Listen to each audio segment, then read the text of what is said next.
Hey guys, it's Amy Cartridge here, and I'm doing an unboxing from Illusionist. And well, let's get into it.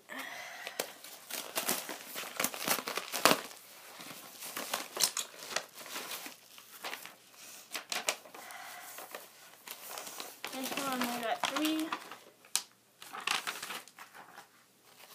And then this one I got 1 LTD. And nothing else in it.